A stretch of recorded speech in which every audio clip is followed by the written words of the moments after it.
Entonces les voy a compartir la pantalla sobre el clima asiático. Es precisamente el mapita que ustedes me presentaron, que hicieron la tarea. Vamos a analizar ese mapita.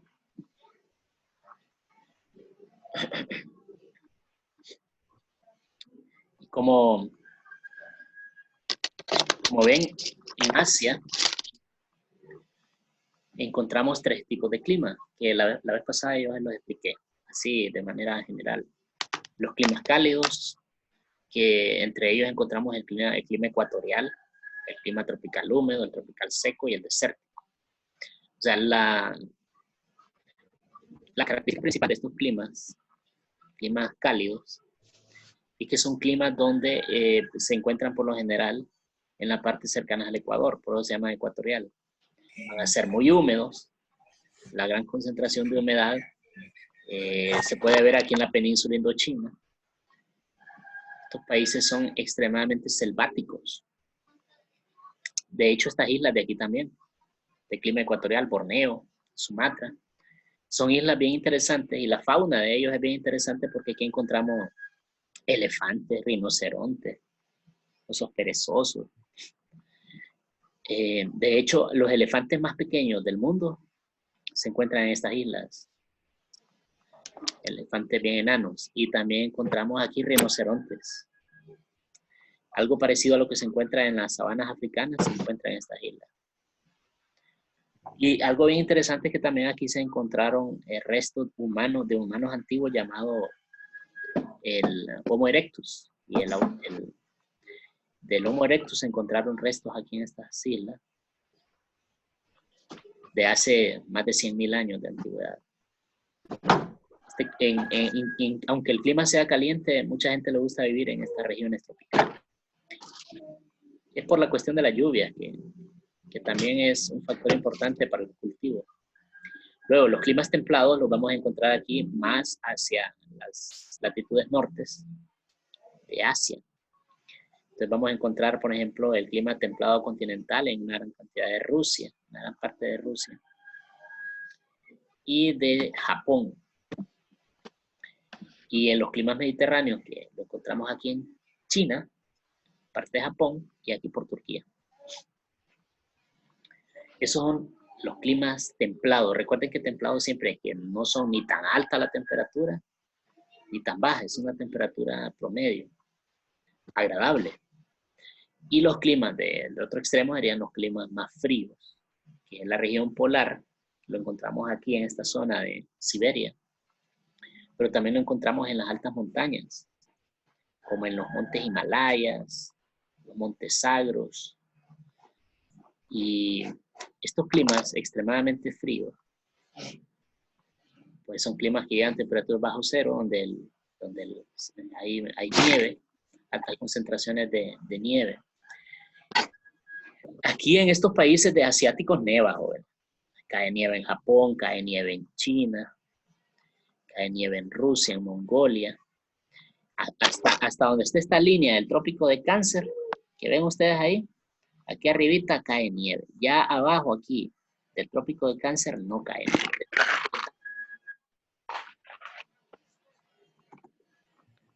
Okay. Entonces los principales tipos de clima frío de Asia son el desértico frío, propio de las altas montañas y las mesetas interiores, y los climas polares que se dan en el extremo septentrional del continente. Aquí tenemos una imagen de una alta montaña desértica, de esas que pertenecen a los montes Himalayas. No se ve vegetación grande porque el clima es implacable, el frío es extremo, entonces ahí no va a encontrar una gran vegetación. En el otro clima frío, que es el desértico, que se encuentra más en la parte de las mesetas interiores, sí vamos a encontrar coníferas. Vamos a encontrar de este tipo de árboles. Recuerden ustedes que cuando menciona aquí la parte, el extremo septentrional del continente, estamos hablando de la zona más al norte. Septentrional siempre significa más al norte. Meridional significa más al sur. Entonces, entre más al norte de Asia nos movamos, más frío hace. El clima templado va a estar en esas latitudes medias. Entre las zonas tropicales y la zona polar está el clima templado.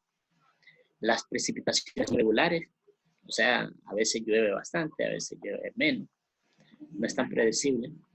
Y las temperaturas son suaves en el invierno y cálidas en el verano. Este es el clima templado, es donde existen las 4 estaciones.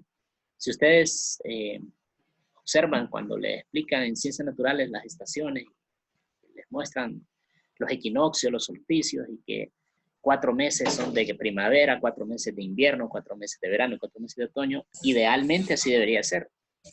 Y donde en la parte del planeta donde se puede ver muy bien, donde se puede percibir bien esas 4 estaciones, en las regiones templadas. En esas regiones templadas sí se pueden notar las 4 estaciones y se ve en el otoño como los árboles empiezan a cambiar de color sus hojas y a caerse. Eso se percibe en las zonas templadas. En las zonas tropicales, las estaciones más marcadas van a ser el invierno y el verano. El otoño y la primavera son menos perceptibles en las zonas tropicales como el nuestro. Nosotros que ahí vamos a ver un tremendo verano que es eterno, que no es el es eterno, y un montón de lluvia, y después aquello del invierno eterno. Y en las zonas templadas, no, en las zonas templadas hay como más equilibrio de las estaciones. Por eso es el clima más agradable donde el humano le ha gustado vivir más, en esas zonas templadas. Hay variedades, ¿verdad? Similares al tipo de clima mediterráneo. Cuando es mediterráneo, le pusieron este tipo de clima mediterráneo por Europa. En Italia, en el sur de Francia, el sur de España, el clima es mediterráneo, que está cerca del mar Mediterráneo, y es un tipo de clima muy específico. ¿Por qué? Porque el clima mediterráneo, las precipitaciones son muy abundantes en los meses de verano, y al ser abundantes en esta época y al tener un tipo de temperatura específica, el clima mediterráneo es ideal para cierto tipo de cultivos que son bastante importantes, como por ejemplo los viñedos, donde producen vino. La uva es una planta que solo se puede producir bien, de calidad, en los climas mediterráneos. Los mejores vinos se producen en los climas mediterráneos. Los cítricos y muchos frutos son de este clima. Igual los olivos se producen en este tipo de clima mediterráneo. Son ideales. Incluso hay ciertos animales que se adaptaron mejor para este tipo de clima mediterráneo. Y ciertos granos básicos también, como el trigo, la cebada. Entonces, en el caso de Asia, ese clima mediterráneo lo vamos a encontrar en la zona costera de China, Corea del Sur y Japón. Luego, los principales tipos de clima cálido en Asia es el ecuatorial, el tropical húmedo, el tropical seco y el desértico. Ahora, estos dos primeros, el ecuatorial y el tropical húmedo, se caracterizan por sus abundantes precipitaciones, que se extienden por todo el sudeste asiático. Ahí hay lluvia y lluvia y lluvia. Es parecido a como es en el Amazonas, en parte de Venezuela y Colombia. Así es el clima en la península Indochina, en Taiwán, en Vietnam, en Laos, en Bangladesh. Son lugares donde llueve demasiado, muy lluvioso. Y por su parte, el clima desértico, el tropical seco, en los que las precipitaciones son escasas, eso ya se da en Oriente Próximo, en la península arábiga, en Irán, en el Asia Central. Ahí las precipitaciones van a ser menores. ¿Pero por qué?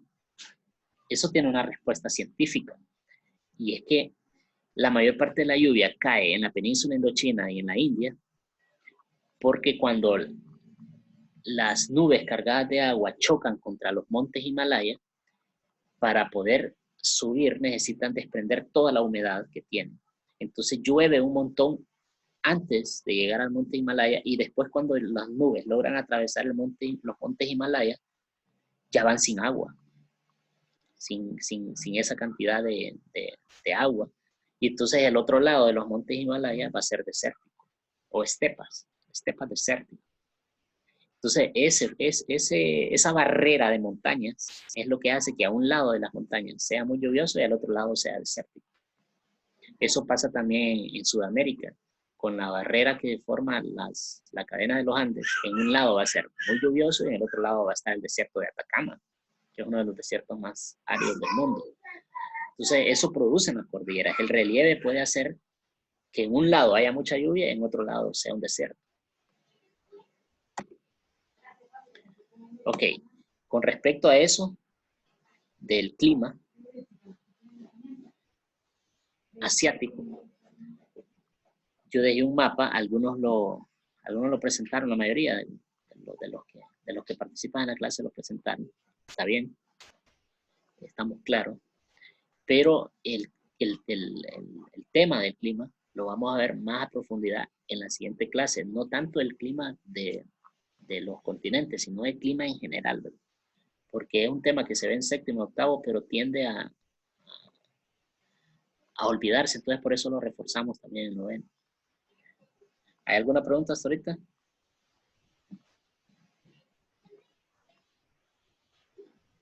¿Alguna duda? Yo creo que todo claro hasta ahorita, profe.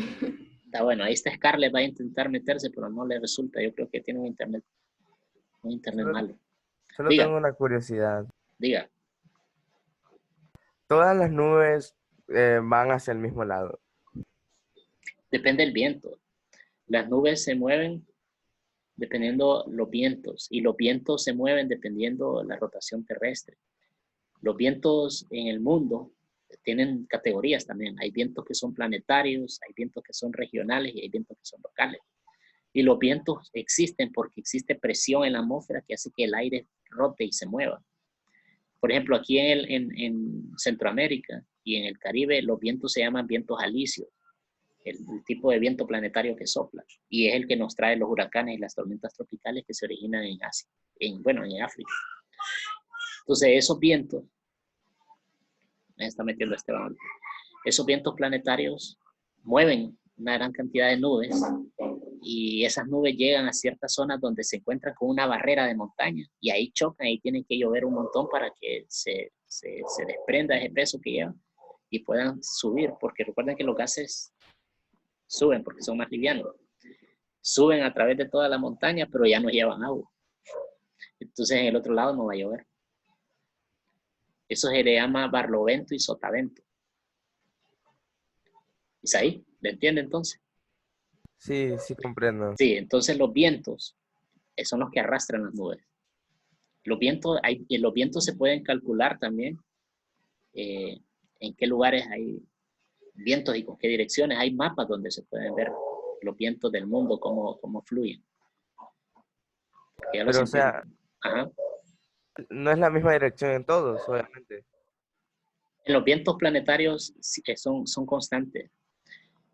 Los vientos locales se deben a los cambios de presión atmosférica, pero siempre hay vientos que son predecibles. Por ejemplo, aquí en Tegucigalpa hay unos vientos que vienen del Picacho y pasan ahí por el centro de Tegucigalpa y usted siempre que pase caminando por el centro va a sentir que le pega el viento por ahí.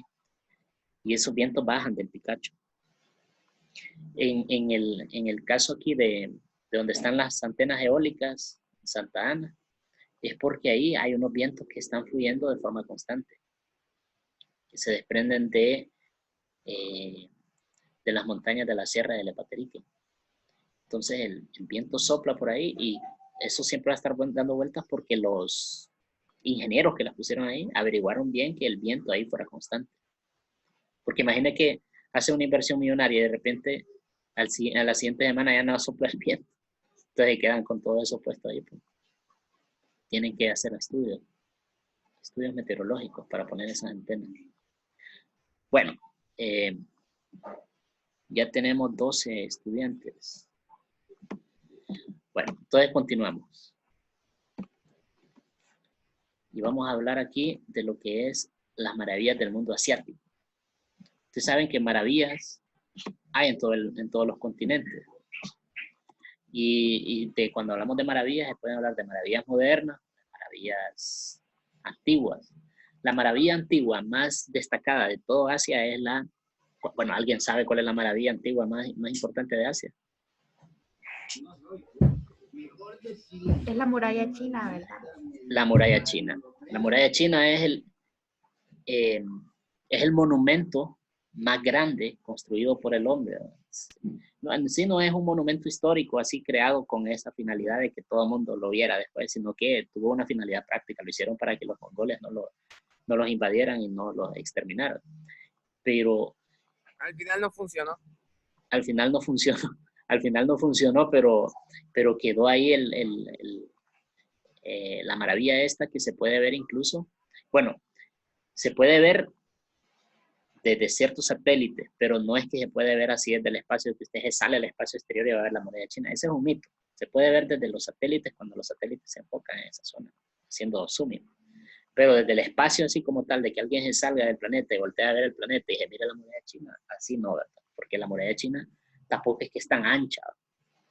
O sea, es larga, tiene una gran cantidad de kilómetros de largo, pero de ancha es bien angosta. Ok, entonces Hong Kong es uno de los centros financieros más importantes del mundo. Es una ciudad modelo. Es una ciudad modelo con unas leyes diferentes a China.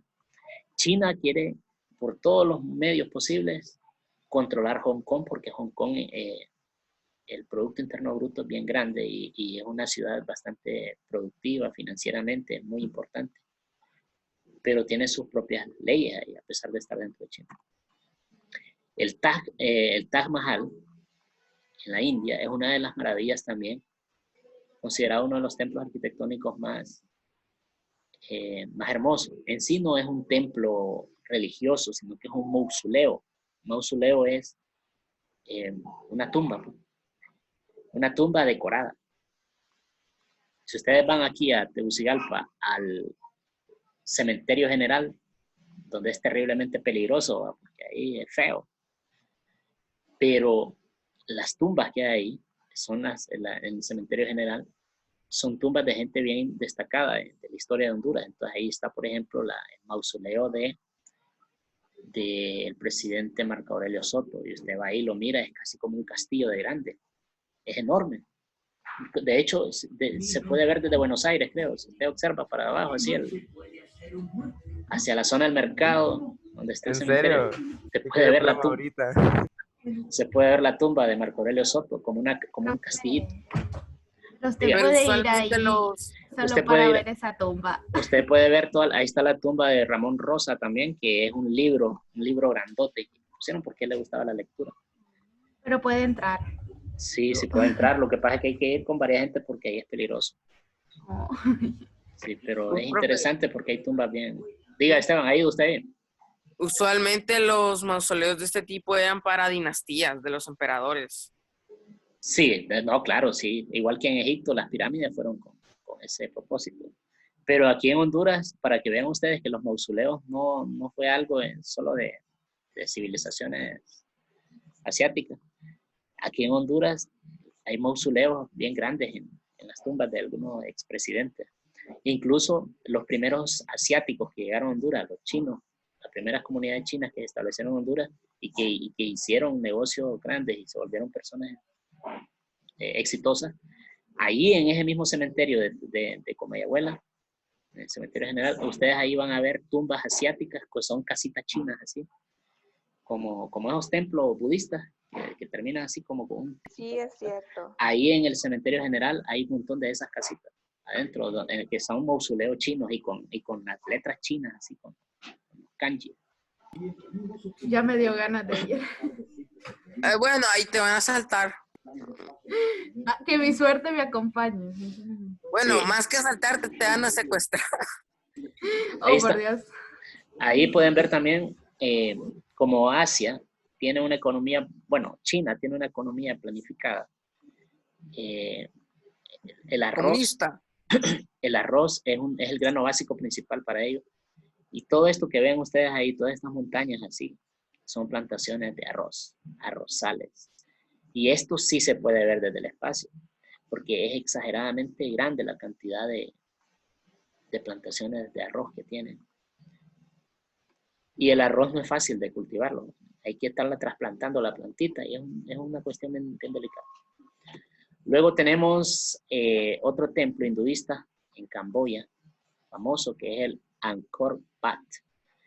Recuerden que la religión, una de las religiones más importantes de Asia es el budismo.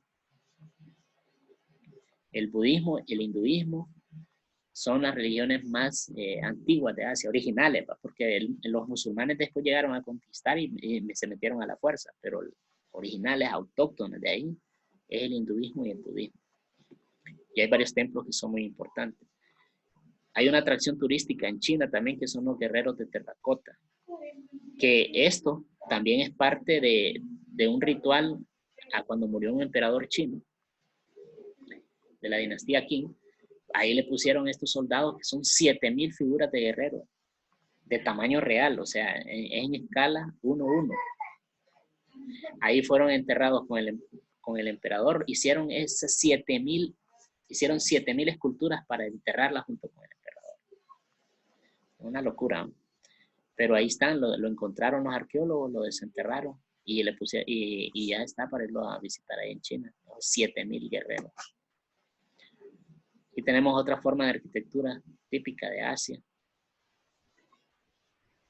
Esto es en Bali.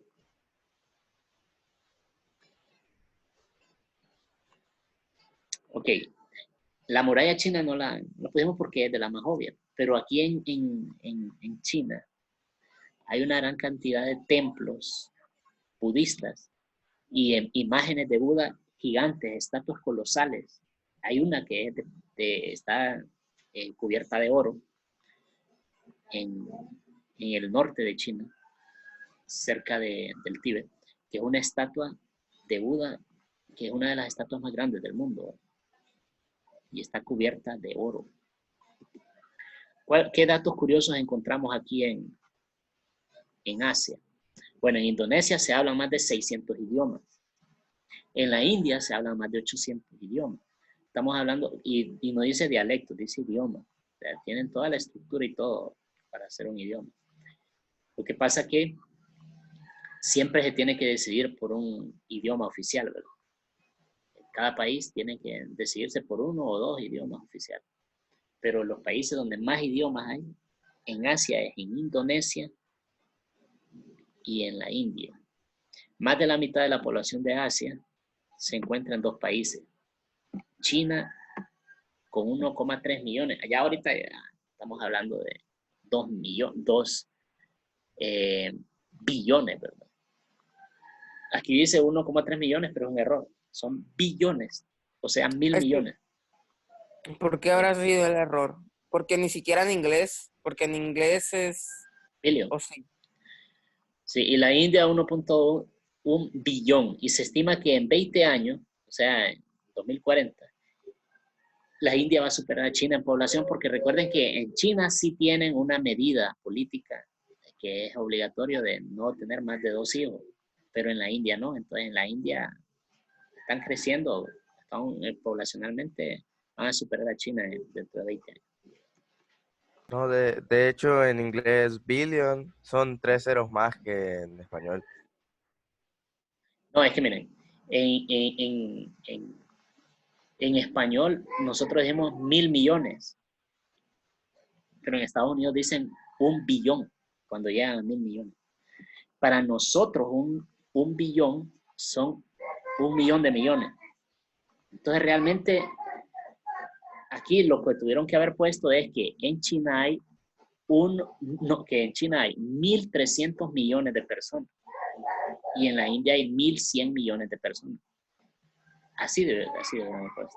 Si en Estados Unidos dirían hay 1,3 billones de personas y 1,1 billones de personas. Pero nosotros no decimos billón, nosotros decimos 1,000 millones. Otro dato curioso es que los 3 centros financieros dominantes de Asia, o sea, las ciudades donde hay un dominio del capitalismo financiero fuerte, es Tokio, Hong Kong y Singapur. Y las religiones dominantes de Asia son el hinduismo, el budismo, el confucianismo, el taoísmo y el islam. Aquí tenemos... Pero la cosa es que China no es, o sea, el confucianismo y el taoísmo, más que religiones, son pensamientos filosóficos que se siguen como religión, pero religión como tal no son. No, pero es que son religión cuando hay templo también. Ellos tienen sus templos y tienen monjes que siguen un estilo de vida estricto. Profe. Ajá. Profe. Sí, pero ni el confucianismo, ni el que yo sepa, ni el confucianismo, ni el taoísmo son deidades. Pero algunas veces son filosóficos. Es que fíjese que depende, Sí, porque en el profe, taoísmo tienen que su mire libro que sagrado y todo. Diga, Sonia. Es que mire que yo, o sea, como que yo he investigado bastante de esto. Ujú. Y también que yo veo varios programas chinos, ya sabes, pues resulta que me fijo que cuando las personas van y cuando las Ajá. personas van a estos templos, en sí, lo que hacen es como tomar té y platicar con los monjes, pero no es algo como que de tanta religión, o sea, sí platican de cosas Es que filosóficas, no es pero mucha religión en sí, porque eso es más de filosófico. Es una o sea, yo he leído libros forma de de pensar. budismo. Una forma de pensar. No, Sí. pero no es budismo, Sonia. Estamos hablando del taoísmo y del confucianismo. Confucianismo Hablen y un taoísmo. Sobre eso poquito, tengo por una favor. diferencia. ¿Qué es el taoísmo?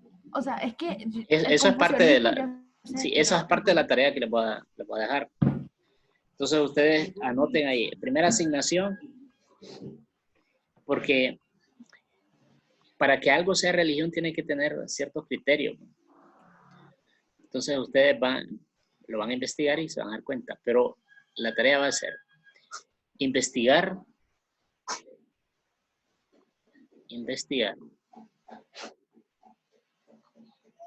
las principales religiones asiáticas y hacer un cuadro comparativo de ellas, que son prácticamente hinduismo, budismo, confucianismo, taoísmo. El islam no lo incluyan porque no es autóctono. Nosotros queremos enfocarnos en las religiones que son propias de Asia, son originales. Bueno, es que sí hay países que son autóctonos del Islam, pero son como 2 nomás. Sí, y el islam es más conocido porque nosotros hablamos más seguido de ellos. Pero el hinduismo, el confucianismo y el taoísmo, hay poca referencia que nosotros tenemos de ellos. Entonces ahorita van a hacer esa tarea y van a hacer un cuadro comparativo de ellos, budismo, confucianismo y taoísmo. Al hacer el cuadro comparativo, ustedes van a poner quién fue su fundador, quién fundó el budismo, cuáles son los principios religiosos del budismo, los principios religiosos del confucianismo y del taoísmo.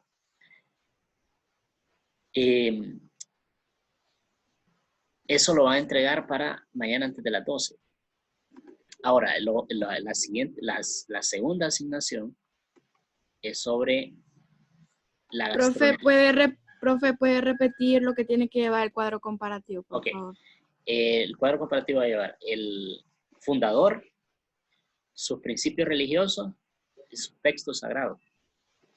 Gracias. Ok. Lo siguiente es sobre, como es un gran contraste culturalmente con Asia, nosotros cuando vemos los asiáticos nos sentimos que como que son de otro mundo porque tienen una cultura muy diferente al nuestro.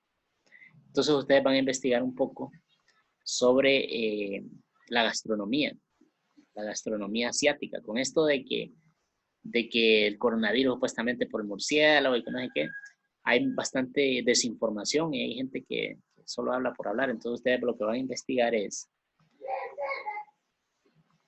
como pregunta, ¿por qué la gastronomía asiática es tan diferente de la occidental? Y ustedes van a investigar por qué ellos sí comen larvas, por qué comen tanto animal exótico, salvaje. Y se van a dar cuenta que es algo que viene desde la historia de las guerras que han vivido, de las situaciones que han pasado y que los ha obligado